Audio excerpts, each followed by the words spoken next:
Talking Points with Keith Vaz, celebrating diversity. Leica, London. Welcome back. This is Keith Vaz on Talking Points on Leica Radio from New Delhi. We're going to go to London and talk to my second special guest on this program, a remarkable woman whose life has been defined by faith, resilience, compassion, and service. Caroline Dravie is a registered nurse, entrepreneur, pastor's wife, devoted mother of three, and a leader within the French-speaking church. Her personal journey has been profoundly shaped by raising her eldest son, Bradley, who has lived with sickle cell disease since birth. Those experiences inspired Caroline to pursue a career in nursing, which continues her lifelong commitment to the ministry and supporting others. Today, she joins us to share her inspiring story, but also to tell us of an event that's going to take place at the end of the month, which is in support of those who suffer from sickle cell disease, which many Londoners do,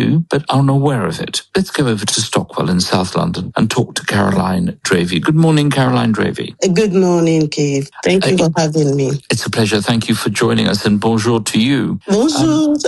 Caroline, people aren't really familiar with sickle cell disease. It's a disease that is known to certain communities. How did you first discover that your beloved son Bradley had this, and what age was he? Thank you. Actually, I discovered that Bradley has a sickle cell disease at his birth. And it was a panic for me because myself, I have a sickle cell trait that I have no idea of. Is when Bradley was diagnosed that I know that I have a sickle cell trait.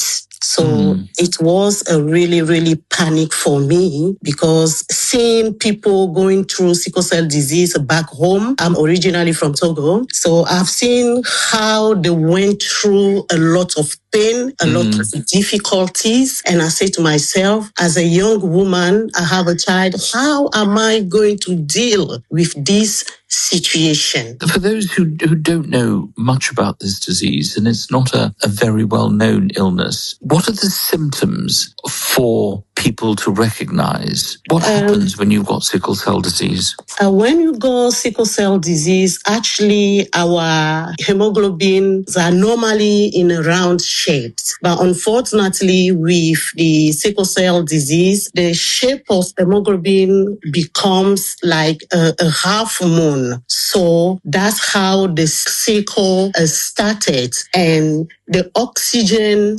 does not flow properly in the blood stream. So they will go through a lot of pain and sometimes shortness of breath. So those are the signs, and also they can have yellow eyes. So we need to look at all those signs. They are at risk of anemia as well. Now, we'll come on in part two to a discussion about what you did personally in order to deal with this situation. But continuing with the symptoms and treatment, how did you find the NHS when you went to your GP and you said, my son is suffering from this illness and thousands of other people also suffer for it? Do you think the NHS was equipped to deal with that complaint? Or is this something that they need to be given more training in? In that point, I think the sickle cell team were very, very supportive. They give me the necessary information to deal with the disease. At the same time, a lot of people has no idea about what sickle cell disease is, because going through hospital stay, a lot of nurses has no idea. The fact is, when he was going through a lot of pain,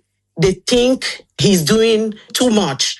We just giving you painkiller. So why are you asking for another painkiller now? They have no idea how a sickle pain can be.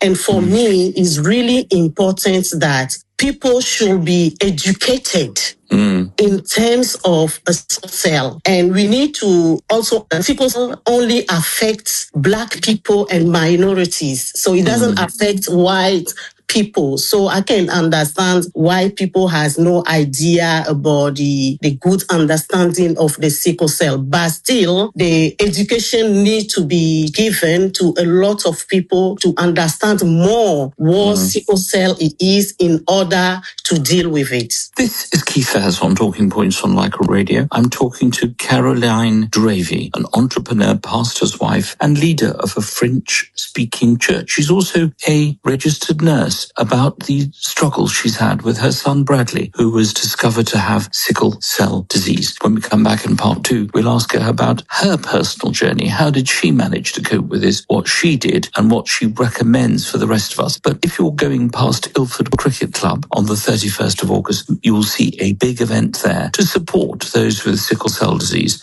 Please will you come to Ilford Cricket Club and support the very important work that is being done. In the meantime, we're going to take a short break. The personalities that matter with Keith Vaz on Talking Points. Like a Radio.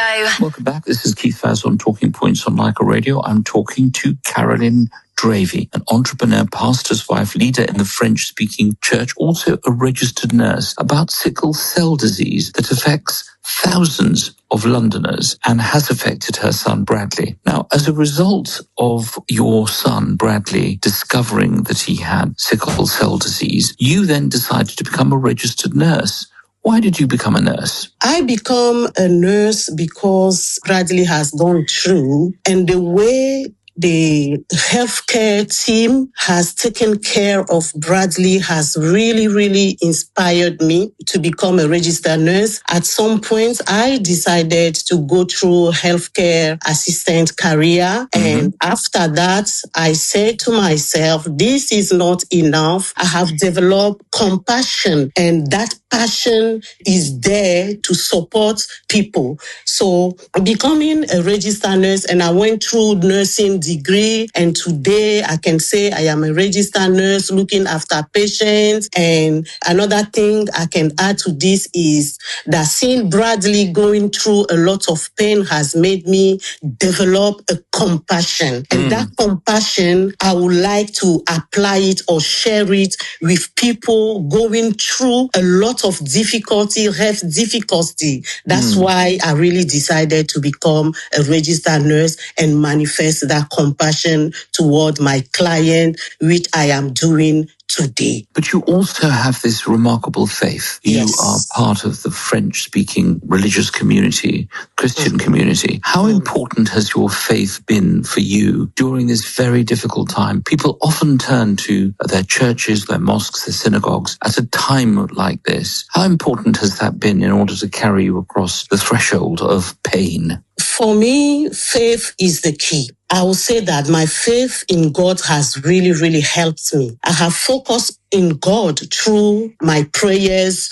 And also, I can say my husband has been a very good help for me. Being a pastor, together we have our prayer time and really, really counts in God, because we know that God does miracle. Although the system, the healthcare system is here to support us, treat my son, is really important for us to have this faith, and we believe in the miracle of God. Now, there's going to be a massive event, I know, at Ilford Cricket Club on the 31st of August. That's a long way from where you are in South London, in Stockwell. What do you hope to do with that very important day? Is it just about raising money, or is it also about raising awareness? Yes. For that event, the key point is to raise awareness about sickle cell. And like I said previously, a lot of people have no knowledge about sickle cell disease. On that day, we will be talking about sickle cell, the condition, the symptom, the complications that comes with it. And we are grateful also to have NHS with us. We have the sickle cell team. We have the sickle cell society team. We have the blood count team and transplants that will come that day and do tests for people to help them know their genotype. So it's really important, because we didn't know our genotype at first. That's why when we start having children, we have sickle cell children. So we are inviting a lot of people to come and do the test to know their genotype, to have a knowledge about sickle cell disease, and also be implicated in the community, to be part of the community, to support the community and give blood so that those children with sickle cell disease can have blood transfusion, because those are the children that need blood transfusion regularly. And if the community is not there for them, that would be very difficult. Yes, I was thinking of that very famous advert that we used to see when we first came into Britain, give blood, not excuses. And that is the big rallying cry that you've had for those who can do that. Caroline Dravie, you're not only an inspiration to Bradley and your community, you are an inspiration to all of us here at Leica Radio. I want to thank you for coming on the program to share your experience and to tell us about this very important illness and to inspire us to do more to help those with compassion, with love and with care. I want to wish you a very successful event on the 31st of August. And from all of us, thank you again for everything that you do. Thank you very much, Keith, for hearing me. Thank you very much. And I wish all the best for the listening. I wish all the best for Leica Radio. Thank you very much.